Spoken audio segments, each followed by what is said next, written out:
and you're watching NDTV Profit.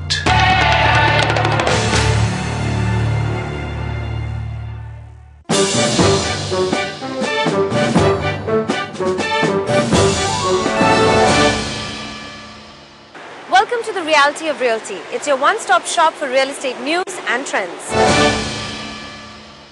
First up, middle-income housing seems to be the new buzzword for developers. It wasn't viable before, but it seems to be more viable now. Find out why. There's little supply to match demand for flats worth less than 30 lakhs in major cities. But as demand slows down, things are changing, with developers like Puravankara foraying into the middle-income housing segment, using its own land and buying more. The segment is entirely different. We are talking about 10 lakh houses, 15 lakh rupee houses and 20 lakh rupee houses. Construction methodologies which are very different. Puravankara is spending 8,000 crores in this project over 5 years and will rope in some private equity. In fact, RBI's emphasis on this segment is giving hope to many developers.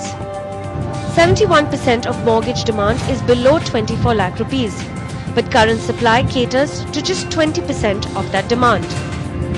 Most developers have used land banks projects or bought land that's too expensive for affordable housing. But with prices correcting across all segments, the mindset is changing, and private equity players are also finding it attractive. For example, Brahma Investments bought 49% in DLF's middle-income housing project in Haryana for $49 million. Warburg Pincus invested $75 million in Unique Affordable Homes, a developer for affordable homes in North and West India. UBS is investing $150 million in a project in Hyderabad, and Puravankara is looking to raise almost $200 million for its middle-income subsidiary. There is a lot of interest from the private equity side to go into that space. The challenge is to be able to get access to land banks which are affordable. The biggest hurdle, however, apart from land, is still execution delays because of rising construction costs.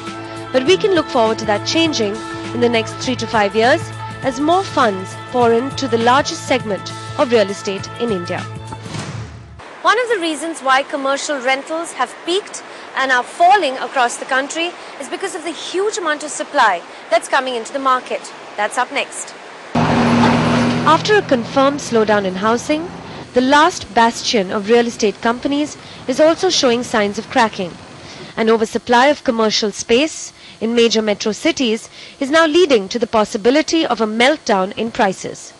A recent report by Cushman & Wakefield says Chennai saw a supply of 4 million square feet, but only a quarter was taken up. And in Mumbai, only 7 lakh square feet was leased, whereas the supply was again 4 million square feet.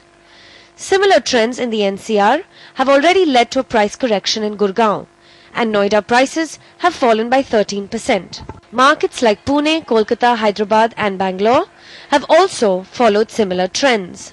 We have been seeing that the supply has been building up over the last 3-4 years, and a lot of projects are in pipeline. There certainly we do have a scenario where in the next 2 to 3 years the supply will be more than the demand, and therefore the rentals will be under pressure and will be rationalized across all markets. But developers refuse to admit to an oversupply problem and claim that it's still difficult to find quality office space.